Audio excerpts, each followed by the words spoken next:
la population a compris que nous faisons désormais face à une nouvelle normalité. Cependant, il est dommage que dans ce contexte difficile et inédit, les membres de l'opposition continuent à s'embourber dans des élucubrations sordides ayant pour seul but de semer la panique et la frayeur dans l'esprit de nos citoyens.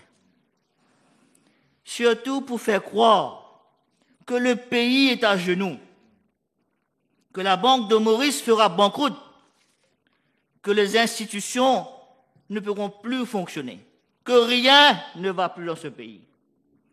Laissez-moi rappeler à certains qui sont assis de l'autre côté de la Chambre. C'était au début de 1982 que ce pays était vraiment à genoux. Avec l'héritage lourd du Parti travailliste et du PMSD, tous les indicateurs étaient au rouge. Le pays n'avait jamais connu un semblant de décollage après 14 ans d'indépendance. Le chômage battait son plein. Un travailleur sur 5 n'avait pas de travail. Le peuple était affamé. C'était même pas les temps morgoses, parce que morgose était un luxe à cette époque. Le 11 juin 1982, tout change.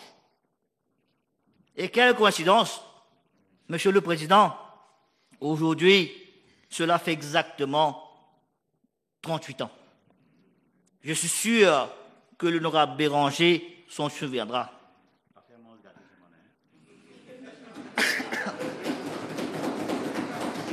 C'était un jour historique à partir duquel notre pays s'est embarqué sur la voie du progrès avec à la barre Sir Anirudh Jagnat alors, qui continue aujourd'hui avec l'honorable Pravin Kumar Jagnat et son équipe. Ces personnes sont entrées dans l'histoire comme des artisans du miracle économique. C'est un fait indéniable. D'ailleurs, c'est pendant le mandat de Sir Anirudh Jagnat comme Premier ministre que les bases de la cybercité ont été jetées. Et aujourd'hui, le secteur de la technologie est un des piliers majeurs de notre économie. Monsieur le Président, comme il serait meilleur si nous pouvions tous nous comporter comme des vrais patriotes. Monsieur le Président, le Premier ministre avait parfaitement raison de dire que le leader de l'opposition devrait être serious and genuine. En mars, l'honorable Boulel affirme « We are willing to partner as one nation ». Et hier, il écrit sur Facebook « Tout bon patriote passe modode, nous pour descendre l'eau Larry ». Voilà le soi-disant patriotisme du leader de l'opposition. Je laisse à la population de juger. Monsieur le Président, si on prend l'exemple des 20 dernières années, 2000 à 2020, c'est intéressant de noter que le leader du MMM n'a fait que critiquer tous les ministres des Finances, systématiquement, l'un après l'autre. Pour lui, c'est à chaque fois la même rengaine. C'est un budget copié-collé, un budget galimatia, un budget fade,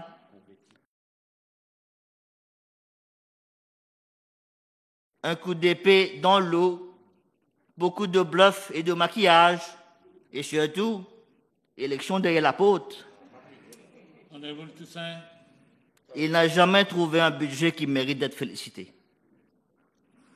Sauf en 2004, lorsque l'honorable Pravin Jagnat était vice-premier ministre et ministre des Finances, où l'honorable Paul Béranger avait trouvé que c'était un coup d'essai, coup de maître.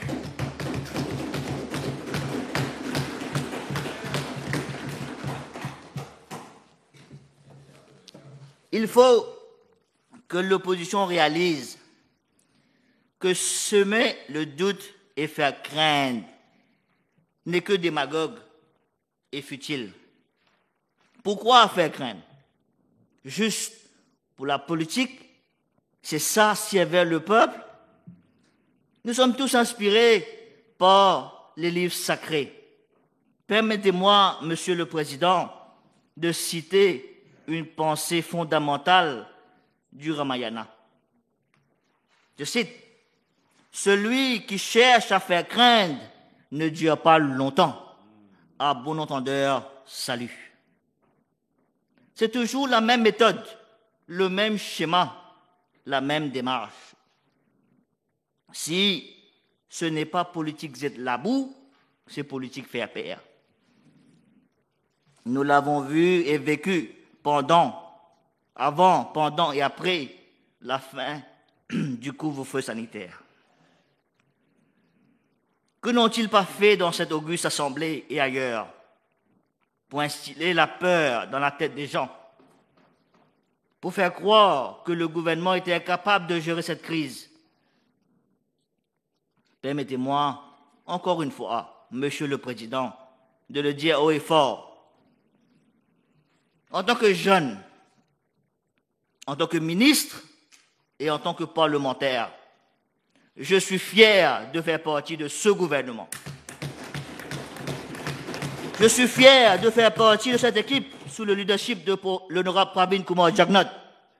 Je suis fier d'être à côté d'un Premier ministre qui s'est donné corps et âme pour soutenir, protéger et encadrer nos frères et sœurs mauriciens sans distinction aucune. Pour moi, pour nous, ce que ce gouvernement accomplit pour faire face à cette crise sanitaire est tout à fait juste et légitime. C'était notre devoir, notre responsabilité vis-à-vis de notre peuple. La démagogie, la langue de bois, la pagaille et la zizanie n'ont donc pas leur place dans une telle crise où personne, aucun pays n'est épargné.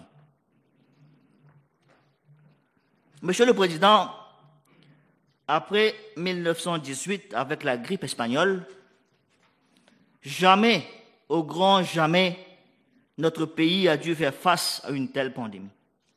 Ni pendant l'époque coloniale, ni après notre indépendance.